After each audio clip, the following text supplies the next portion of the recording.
Hello everyone, welcome back. Very different video today. We're not doing horror, but I thought I'd branch out into different topics to see what people are interested in, and I feel like these things go hand in hand, so yeah.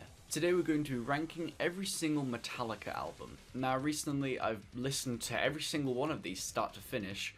Christ, I am burnt out. But on the bright side, I think I have a decent ranking here. I'm ranking 10 albums here. I'm leaving out a few ones that some people would consider to be proper studio albums, like I'm leaving out Garage Inc. because it's a cover album. I'm mainly just ranking 10 main albums that just have all new songs on them. I'm of course going to be judging them on whether the songs are good, but also things like consistency, the pacing of it as well. And also I'm going to be touching upon the album art, just because I want to talk about it, although it's not going to really affect the ranking. So in last place we have probably what a lot of people consider to be their least favourite, and that is Load. Listen, this album's fine, I guess. It's not like egregiously terrible, but it's just really whatever. It's really long, and you kind of have to commit quite a lot to listen to the entire thing.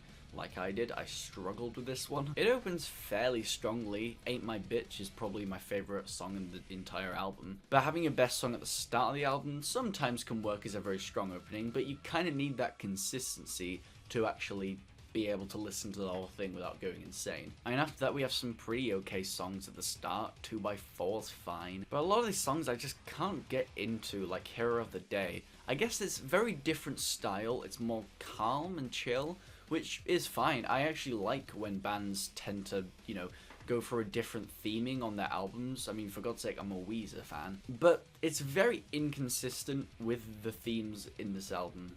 Some of these songs are fun. I mean, I can enjoy Ronnie or Wasting My Hate. It's not that bad, just one I'm not really eager to get back to. Also, the album cover here is a little boring, but it's not bad. At number 9, we have Saint Anger. This is a weird one. On one hand, I think it's way more hated than it needs to be, but on the other hand, I do get why people don't like it. This is probably the album that people dislike the most. On one hand, it's a very consistent album that they definitely push a strong theme there, which is a good thing. The downside is that theme is basically, let's try and be as unconventional as we possibly can. Now listen, I think it's almost admirable for bands to try and subvert expectations and create something new. There are great examples of bands that do this amazingly, like Gorillaz. But with Saint Anger, it kind of feels like they did everything they possibly could to subvert expectations, which basically means shattering the formula to making a song, which is often just jarring, frankly.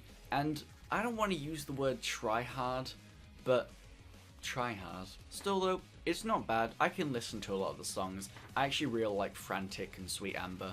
Also, the album cover here, cool. Reload is good, I guess. Probably the one I have the least to say about. It's similar to Load, I guess, but it's much more consistent. It has a really neat style to it. It almost reminded me of like AC/DC or Black Sabbath kind of thing. And it has some pretty good songs like Better Than You, Prince Charming, Devil's Dance. There's a few good ones on there, but there's also a healthy dose of songs that I just can't really seem to get into. Also, boo, this album art stinks. Up next is Hardwired To Self-Destruct.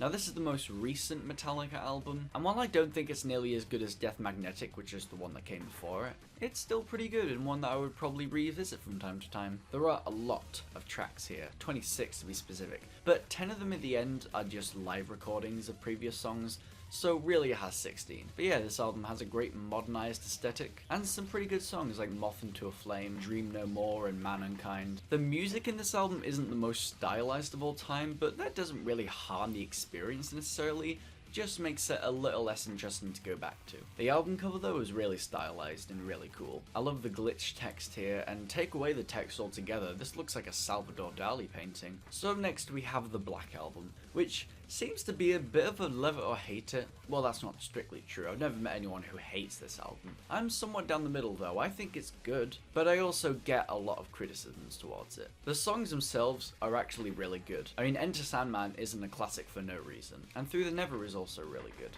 The problem here is that songs start to feel very similar, which means it's consistent, but also means they don't really get very inventive. It's still a good album, and very often will I just put songs from the album on a playlist and listen to them, but it's not as common where I listen to the entire album, if that makes sense. Right, from here on, these are the albums that I consider to be great. And with that, up next is Master of Puppets. I'm not really surprised that this is the most popular one because the good songs on here are really good. My favourites being Battery, Leper Messiah, and of course Master of Puppets. And Disposable Heroes goes hard as hell. My only problem here is that it's a little inconsistent in both quality and style. But still, this album is very good. Just not my favourite. Also, this has one of the better album covers. Okay, up next we have Death Magnetic. Now this was a very, very nice return to form for the band. The album's had a bit of a rocky period for a while after the Black Album, but man, this album kicks ass. I mean, what an opening with That Was Just Your Life. All Nightmare Long is absolutely great, and also what a close with My Apocalypse. I mean, these aren't all wins, however. I could probably take or leave End of the Line, and it does slow down in quality a little bit once we get to the middle, but overall this album is just really, really solid. And the album cover here is cool, but probably not one of my favorites. Okay, and now we get up to my ex-favorite. Ride the Lightning is the album that I recommend to beginners, because it does such a great job at just establishing Metallica. Even though this wasn't the first album, I still feel like it's the best one to start at. It has a really, really cool aesthetic, and just the opening and like the first few songs,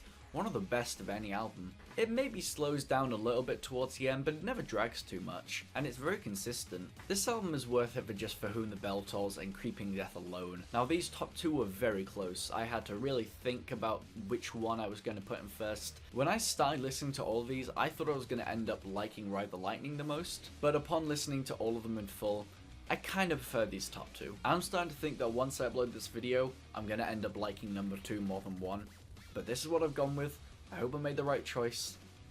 Kill 'Em All is number 2. This is probably the most consistent album that they have. It's very fast paced and one of the most intense albums. But what's great is that even though there's definitely a strong theme that they definitely push really far, the songs feel really distinct from one another. It's kind of hard to confuse these songs. Almost every one of these songs is so good. Jump in the Fire, Four Horsemen, Whiplash, Seek and Destroy. Also, I'm just going to come out and say it, this has the best album cover. But somehow, it's not quite as good as number 1. Oh my god, I love And Justice for All. This is probably the album with the most pure form of metal. It's not quite as intense as Kill 'Em All, but I'd say it's probably heavier.